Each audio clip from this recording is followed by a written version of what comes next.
Well, g'day guys, and once again, welcome back to the channel. Welcome back to another little Tiny Tuesdays. And once again, welcome back to another little how much did we spend in the last month traveling full time in our camper van in Europe. Now this past month has been slightly different. And in fact, before we talk about that, you might be wondering, where are you, Nigel? Well, actually, I won't talk about that in this vlog. The reason for me being here, or for us being here in this location, will all become clear in about a week and a bit's time. It's not all good news. Yes, the month of May was slightly different. And slightly different because we actually didn't do a huge amount of moving on and travelling. First up, we actually had a 7-8 day house sit in the Algarve, and we also stayed a little bit too long, perhaps some would argue, in various campsites as well. But we'll get into the nitty gritty later on. But yeah, it's been a little bit of a slightly different travel month this month because didn't really do a huge amount of travelling. That coffee tastes strange. So let's just give a little bit of a recap of what we've got up to in the last month, just to give a little bit of context over the costs. So on the 1st of May, we were actually in a little town called Lucena, where we just stayed overnight for free. And then we went and seen the flamingos. From there, we had a couple of nights doing the Caminito del Rey. We then went on to Algogandales, where the video that we released on Algogandales, I think, triggered some people. Did the usual kind of YouTube spike of people. Honestly, we didn't mean to do that. From there, we then went to El Rocio. Probably not pronouncing that as expected. And then we crossed over into Portugal on the 9th of May when we stayed in Montegordo, where Nicola managed to get her little liquidized shot. And then we were at the pet sit from the 12th of May through to the 20th of May. And then from the 20th of May through to the end of May, I believe. Yes, we were actually staying at Camping Albufeira. So as I've said, we didn't move on a huge amount, especially in the sort of second half of the month. And that maybe gives a little bit of context over the costs. So first up, fuel. And unsurprisingly, our best month yet for fuel consumption, 50 quid. I'm not quite sure how many miles we have driven, but not a huge amount. So it's not surprising. And in fact, we still have, I'm recording this actually on the day it's going to go live. So what's today, the 9th of June or something, 10th of June? We still have about 150 miles worth of diesel in there as well. So we really haven't moved on a huge amount, which of course has saved us a lot in the fuel consumption side of things. £8 on transport. I couldn't tell you what that was on. Maybe on a small toll road, I'm not sure. Whenever we were in Portugal, probably not. I'm honestly not too sure. But yeah, £8 on transport. Groceries. Now, this surprised us. I know that Spain and Portugal are reasonably cheap, especially Spain, for groceries. But we spent 230 quid on groceries this past month, or the month of May, which is fantastic. And I don't think we really noticed a huge amount of change in terms of what we were eating. What obviously we like to do whenever we come across to Portugal, you hear us talking once or twice about the roast chicken over here. So quite often what we will do is we will buy a ready cooked roast chicken, and that will normally do us 2-3 meals. And we do that with rice. I mean, a whole roast chicken and a rice for two and some veg accompaniment. You're probably talking about €6-7. And then we'll quite often have the chicken the following day with salad or with something else. So it's not surprising maybe that £229, £230 on groceries in the month of May, which is pretty incredible given the fact that back in the UK we would easily have been spending about £100 a week. So cheers, Portugal and Spain. Now, one thing we would say about the groceries in Portugal, perhaps slightly less than the UK, but certainly more expensive than Spain. Now, we haven't found the quality as good in like the Intermarchés or the Pingo Dulces or the Continents. Where we found the best quality, especially from a fruit perspective, has been in Lidl. So we have now mostly, since we've come across to Portugal, been shopping in Lidl. While they don't have as much choice per se, the kind of things that we eat, salmon, fish, vegetables, fruit, they have a finding that. And in fact, we find the fruit in Lidl's of all places, and we haven't compared it with Aldi, but compared to the Intermarchés and the Pingo Dulces, we actually find the quality of the produce actually much better in Lidl. So social. Now this includes going out for coffees, going out for beers, or eating out. Doesn't include any experiences or anything like that there, so just social. £280, £279, which again, if you average that out over the course of a week, over the course of a month per week, it's actually not too bad.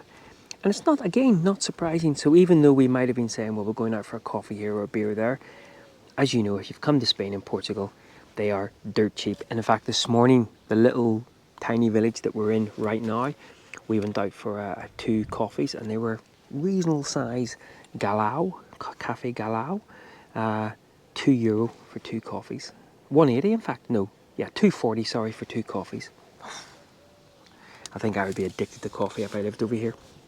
But yeah, £279 on groceries. Experiences we have down as 0. Now you might have heard me at the start of this vlog talking about the Caminito del Rey.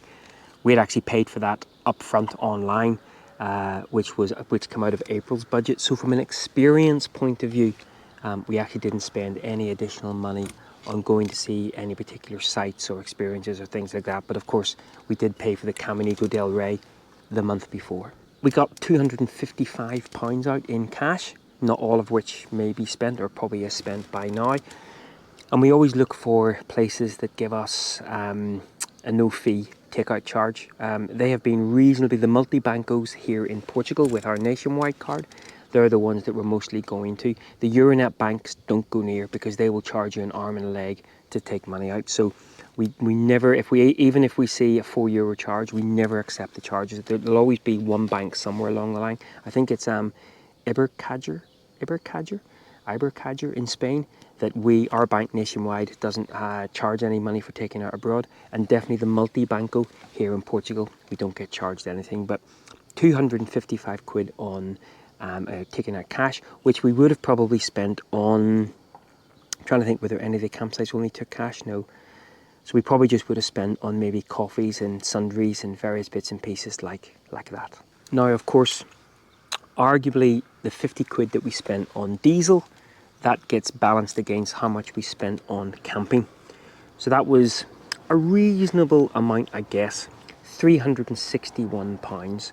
Now, I believe that was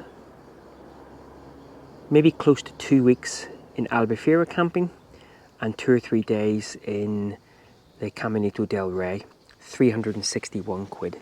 The camping Albufeira, I think we had one night where we went over into the high season, so it started to get much higher, but I think it was about £18 a night, including electricity, which actually isn't too bad. And if you stay more than 30 days, you get it for even cheaper. So £361 for about 18 nights camping. Now, obviously, as we said last year, in this year's budget roundup from 2024, we really wanted to kind of not camp as much because that's where a lot of our budget went last year. Obviously, May we failed a little bit miserably, but hopefully, once we get going again, in sort of the next couple of weeks, we will stop using the campsites as much because, you know, €15-16 may not seem a lot, and it isn't a lot. But then when you start to factor in 4, 5, 6 days, it does add up. So £361 in camping compared to, if I look at January, it was £58, February 12, March 20, April 101, and now we've gone to 361. So we certainly don't want to see that too many more months throughout the year. But actually camping Albufeira, yeah, really, really nice. Really, really enjoyed it. Coming up this week, in this Sunday, we actually head to Lagos and we camp there as well. That's an interesting place. That's all I'm going to say on that. But yeah, camping Albufeira, you get the swimming pool, you get the there's a bit of a nice sort of community vibe going on as well. The only downside with camping Albufeira, it is a good 20-25 minute walk down into the town, but that also has the advantage that you're out of it if you don't want to be down amongst the sort of party people. But yeah, 361 quid on camping, and that includes laundry as well. Van related. Maybe that will be a little bit of a clue as to why my surroundings are like this. So in May, 0 on the van. That may not be the case in the month ahead. But again, we'll talk about that on Sunday at the end of the Lagos vlog. But yeah, 0 on the van in May. And then that including our fixed costs, which of course include mobile phone bills, our storage unit back in the UK, some subscriptions to software and things like that, which comes in at a fixed cost of £330 per month. Now, I guess, I'm not going to include it in May per se, but we pay, I think it's about £130 a year for trusted house sitters, because of course we did have a week's long house sit where we weren't paying for any services. We were getting to use the home services, and we weren't paying for diesel for fuel. We just left the van at their place, but we do pay an annual fee for that. So I guess if you were to average out over the course of, well, I guess how many days you get the house sit, but rather than put it into one particular month, we still think it's worth it. Even if we only do 2-3 house sits a year, and they maybe add up to maybe 3 weeks, 4 weeks, 130 quid a year for 3 or 4 weeks living in someone else's house, I think is absolutely well worth it.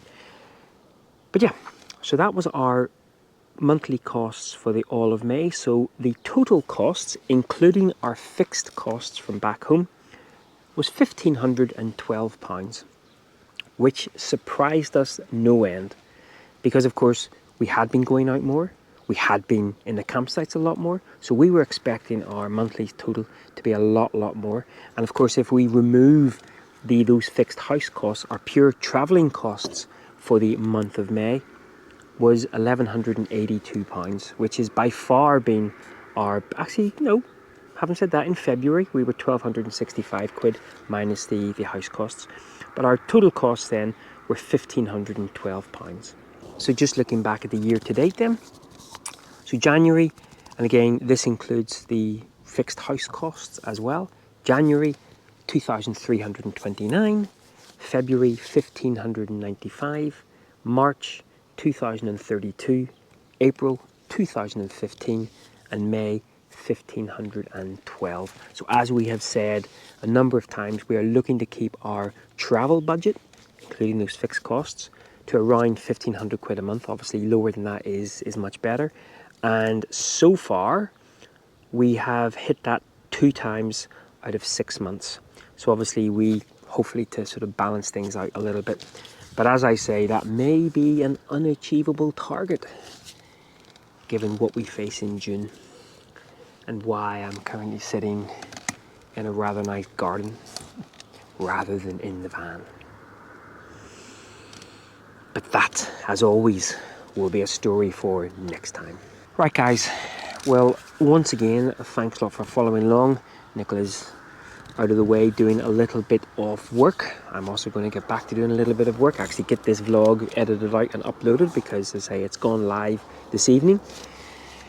And I guess, yeah, we will catch up on Sunday when we get to go to an interesting looking campsite and explore Lagos before things take a pretty devastating turn. Alright guys, thanks a lot for following along, and until next time, somewhere in the universe, Nicola is waving like this. Bye bye.